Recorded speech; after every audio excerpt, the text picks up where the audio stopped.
দল বলতেছে যদি আমাদেরকে ভোট দিয়ে তুমি পার্লামেন্টে পাঠাও তাহলে আমাদের নেতারা যত ভালো কাজ করবে এর নেকি তোমরা পেয়ে যাবা।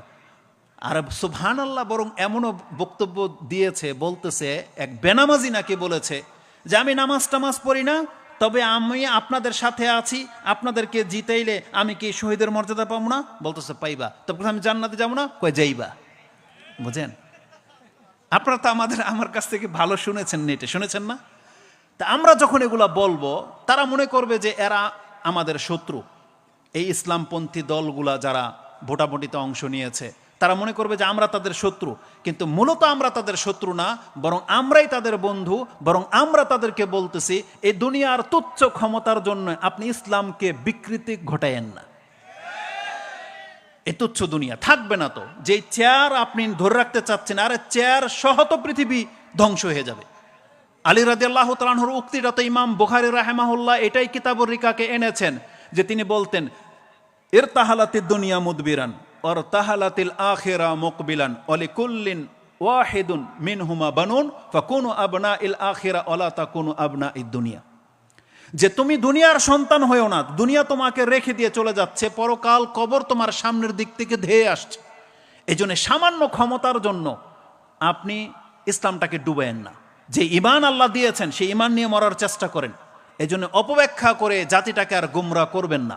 আর জেনে নেন, আজকের এইখান থেকে আমি ছোট হয়ে একটা কথা তো বুঝতে পেরেছি, রাসূলুল্লাহ সাল্লাল্লাহু আলাইহি ওয়াসাল্লামের পর এই পৃথিবীতে শ্রেষ্ঠ ব্যক্তি ছিলেন চারজন। তার মধ্যে প্রথমেই ছিলেন আবু বকর সিদ্দিক রাদিয়াল্লাহু তাআলা আনহু, তার পরের ব্যক্তি উমর রাদিয়াল্লাহু তাআলা আনহু। একটু আগে যে হাদিসটা বলেছি, নাম্বারটা তো বলিনি, এটা বুখারীতে 86 নাম্বার অধ্যায়ের 6830 রয়েছে। ওমর রাদিয়াল্লাহু তাআলা আনহুর মতো জান্নাতি একটা সাহাবী, একজন ব্যক্তি যার মাধ্যমে ইসলামকে আল্লাহ শক্তিশালী করেছিলেন, তার জীবদ্দশায় যদি তার জাতিরা ডিসাইড করে নিতে পারে যে আমরা কাকে ক্ষমতায় বসাবো, কারো পরামর্শ লাগলো না, তাকেও জিজ্ঞেস করে নাই, তাহলে পরবর্তীর প্রজন্ম আজ পর্যন্ত খারাপের সংখ্যা কত নিচে নেমে গেছে আপনাকে এখান থেকে শিখতে হবে।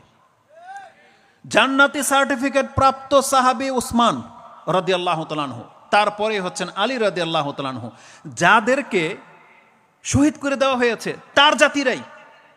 উসমান রাদিয়াল্লাহু তাআলা আনহুর মতন ব্যক্তি না পৃথিবীতে আজ পর্যন্ত জন্মেছেন আর জন্মাবে।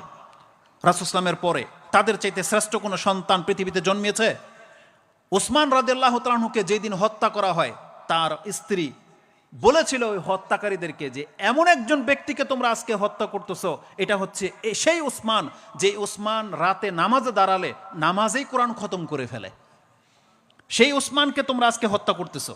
আর তারা উসমান রাদিয়াল্লাহু তাআলার মতন ব্যক্তিকে হত্যা করে দিচ্ছে নেকির মাধ্যমে, নেকি পাওয়ার আশায়, ভালো কাজ করতেছি। আলী রাদিয়াল্লাহু তাআলাকে হত্যা করা হয়েছে মুরতাদ ফতোয়া দিয়ে, নেকির কাজ মনে করে। তাহলে আমি আর আপনি যদি আজকে ক্ষমতায় যাই, আপনি কি আলী রাদিয়াল্লাহু তাআলা আনহুর চাইতেও বেশি ঈমানওয়ালা, তার চাইতেও বেশি সৎ পৃথিবীর মানুষ কি তাকে গ্রহণ করে নাই? আপনাকে গ্রহণ করবে? করবে না। তার মানে এই যে স্বপ্নটা আপনি দেখতেছেন যে বাংলাদেশ ইসলাম কায়েম হয়ে যাক, তখন আমরাও গনিমতের মাল খাবো, ওই কাফেরদেরকে হত্যা করব, কাফেরদের মহিলাদেরকে আমরা ওই যে দাসী হিসাবে নিয়ে আসব, যে স্বপ্ন দেখতেছেন, আমরা প্রথম বলবো আপনি আগে মুসলিম হন। কি হন? মুসলিম হন। আগে নাজাতের রাস্তায় আসেন। আল্লাহর বহু বিধান আছে, কারণ জিহাদকে চূড়া বলা হয়েছে না? চূড়া বলা হয়েছে না? তার আগে কি? আসসালাতকে আমুদ বলা হয়েছে। আমুদ, আগে আপনি পিলারটা ঠিক করেন, তারপর চূড়ায় উঠেন, এটা আমরা বলবো। কারণ কোরআনে আল্লাহ সুবহানাহু ওয়া তাআলা সূরা আনফাল 8 নম্বর সূরাতে বলেছেন, রাসূলকে বলতেছেন, আমি যেটা দেখতে পাচ্ছি, তোমার সাথে যদি 20 জন ধৈর্য ধারণকারী ব্যক্তি থাকে, আমি আল্লাহ বলতেছি তোমরা 100 জনকে পরাজিত করতে পারবা। তোমরা যদি 100 জন ধৈর্য ধারণকারী মুসলিম হয়ে যাও, তোমাদেরকে এত ক্ষমতা দিয়ে দিলাম, তোমরা 1000-এর কাফিরের বিরুদ্ধে দাঁড়িয়ে গেলে তোমরা জয়ী হইবা। এটা আল্লাহ বলতে সূরা আনফালে বলছে, আল আন খাফফাফাম, এখন কমিয়ে দিলাম, এখন তোমাদের মধ্যে দুর্বল লোকেদের সংখ্যা বেশি, এখন যাও, তোমরা যদি 10 জন হও তাহলে 20 জনকে পরাজিত করতে পারবা, তোমরা 100 জন হলে 200 জনকে পরাজিত করতে পারবা। তাহলে আমরা যদি সূরা আনফালের এই আয়াতকেও নিয়ে নিই, আমাদের স্টেজ থেকে তো আমাদের আলেমরা দাবি করে বাংলার জমিনে 4 কোটি আহলে হাদিস আছে। কি দাবি করে? 4 কোটি আহলে হাদিস নাকি বাংলার জমিনে আছে। আহলে হাদিস মানে কি? কোরআন সুন্নাহওয়ালা, তাই না? যারা ইসলাম পালন করা ব্যক্তি। তাহলে কোরআনের থিওরির সাথে মিলান। যদি এই দাবি সত্য হয়, তাহলে কেন বাংলার জমিনে আজ পর্যন্ত ইসলাম কায়েম হচ্ছে না? হয় দাবি মিথ্যা, আর না হয় ভিন্ন কোনো কারণ আছে, আমাদেরকে খুঁজতে হবে। কিন্তু আমরা দেখতে পাচ্ছি যে দাবিটা সত্য নয়। কারণ মুখে শুধু আহলে হাদিস বলা লোক হতে পারে 4 কোটি, হতে পারে 5 কোটি, এ মুখে বলা লোক হতে পারে। যেমন মুখে বলা মুসলিম আজকে বাংলার জমিনে 15 থেকে 16 কোটি মুখে বলা মুসলিম। কিন্তু বাংলার জমিনে একজন স্কলার এসে বক্তব্য দিবে, সেই তৌফিকই হয় না। 15 কোটি মুসলিম পারে নাই তাকে এনে বক্তব্য দেওয়াতে। 15 কোটি মুসলিম পারে নাই।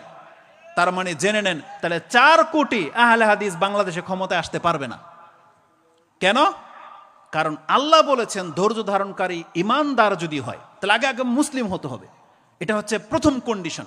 মুসলিম হলে তারপরে আপনি ইসলাম জাগাতে চাচ্ছেন। আপনি চাচ্ছেন কি? আমি যদি এটাকে একটা গাছের উদাহরণ দেই না, যে পয়েন্ট একবারে শেষে আছে, যেটা এখন বলে দিই, সেটা কি? বাংলার জমিনে আপনি ইসলাম চাচ্ছেন, কায়েম হবে। এটা হচ্ছে ফল। ফলের নেচার কি? ডাব গাছে কি আম ধরবে? বলেন, ডাব গাছে আম ধরবে? ধান লাগিয়েছেন, সরিষা পাবেন? পাবেন না। যদি হাদিসের ভাষাটা নেন, রাসূলুল্লাহ সাল্লাল্লাহু আলাইহি সাল্লাম বলেছেন, যেটা ওই যে নিয়তের হাদিস, ওয়া ইন্নামা লিকুল্লি ইমরিইম মা নাওয়া। একজন ব্যক্তি ওটাই পাবে যেই বিচি সে লাগিয়েছে। নাওয়া মানে কিন্তু বিচি, সিড, SEED, যে সিড যেটা বিচি, নাওয়া। আপনি যেই বিচি ফেলবেন, গাছ কোনোদিন আপনার সাথে গাদ্দারি করে না। আল্লাহর সৃষ্টি বিচি আপনার সাথে কোনোদিন গাদ্দারি করবে না। আজ পর্যন্ত পৃথিবীর রেকর্ড হয় নাই যে আপনি টমাটোর বিচি ফেলেছেন আর সরিষা গাছ গজিয়েছে। এটা আপনি দেখাইতে পারবেন না পৃথিবীর কোথাও। নিয়ত যা, মানে নাওয়া যা, গাছ তা, গাছ যা, ফল তা। বরং এমনও হয় নাই যেটা আপনারা আমের শহরের মানুষ গুটি গাছের আম লাগিয়েছেন আর ফজলি আপনি পাচ্ছেন। এটা হয়েছে? এটা হয় না। জাত যেমন জাত তেমন ফল। এখন আপনি চাচ্ছেন ফল হিসাবে ইসলাম। তাহলে ইসলাম যদি চান, গাছটা কি হতে হবে? মুসলিম গাছ হইতে হবে না? তাহলে মুসলিম গাছ হইতে হবে। আপনি বলতেছেন যে তাহলে গাছ তো আমরা অনেক আছি, তাহলে ইসলাম ফল কেন হয় না? তাহলে আমরা কি বলবো? এটা হচ্ছে সব পুরুষ গাছ। পুরুষ গাছে তো ফল হয় না, মহিলা গাছ লাগে না? তো যে গাছে ফল হয় না, এগুলোকে কি করতে হবে? কেটে ফেলে দিতে হবে। কি করতে হবে? কেটে ফেলে দিতে হবে। এই আগাছার দিয়ে কোনোদিন বাংলার জমিনে এই মুসলিম, যে মুসলিম এখন আমরা, এই মুসলিম দিয়ে মনে হয় আর ইসলাম কায়েম হবে না। তাহলে ওই মুসলিম নিয়ে আসতে হবে, যেই মুসলিমে ইসলামিক ফল ধরবে।